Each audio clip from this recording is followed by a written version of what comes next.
So SQL or NoSQL? That is the question. And to answer that question, we first of all have to understand the differences or what SQL and NoSQL databases are, how they differ regarding how we store the data and so on. Our goal always is to store data and make it easily available or accessible so that we have an easy way of accessing our data, and not just easy from a code perspective, but of course efficient. It should be fast. That is why we use a database. It's simply quicker than accessing a file, especially as the data in there grows. It also helps us with things like we don't have to read the entire file to just find one piece of information. Now, as I mentioned, we can opt for a SQL-based database. MySQL would be an example database engine that you can use, or a NoSQL database. And there, MongoDB is one of the most prominent and well-known alternatives. So what is SQL? How does it work then? A SQL database thinks in so-called tables. So we might have a users, a products, and let's say an orders table. And in each table, you have so-called fields or columns. For example, a user could be defined by having an ID, an email, a name, and a product could have an ID, title, price, and a description.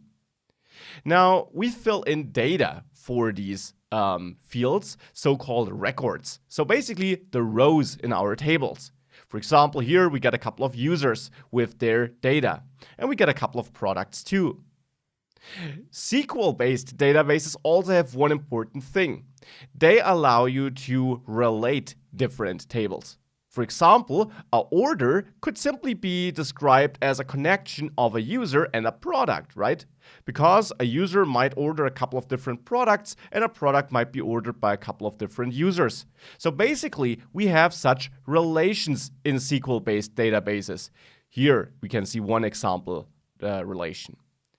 This is one of the core things about SQL. And in general, the core SQL database characteristics are that we have a strong data schema, so that for each table, we clearly define how the data in there should look like. So which fields do we have? Which type of data does each field store? Is it a number? Is it string? Is it a text? Is it a Boolean?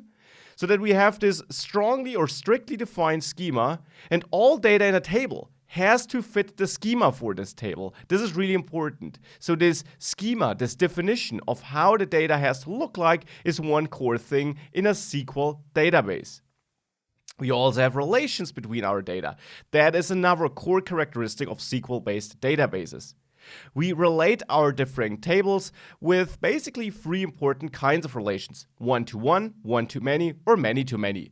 This simply means that we can have two tables where each record fits one other record. A record might fit multiple other records, or multiple records in table A can fit multiple records in table B. And you'll see this in practice and in code in this module. So tables are connected. That's another important thing. Now, SQL simply stands for Structured Query Language. So queries are a crucial thing. Queries are simply commands we use to interact with the database. And in SQL, a query looks something like this. Of course, there are different commands. This would be a command that selects all users, so all entries, all records in the users table, where the age is greater than 28. So this is a so-called query. We got a couple of keywords there, which are making up that SQL language. So the structured query language simply has these keywords. And then we insert some parameters or some data we connect with these keywords. This is how SQL works. Now let's have a look at NoSQL in the next lecture then.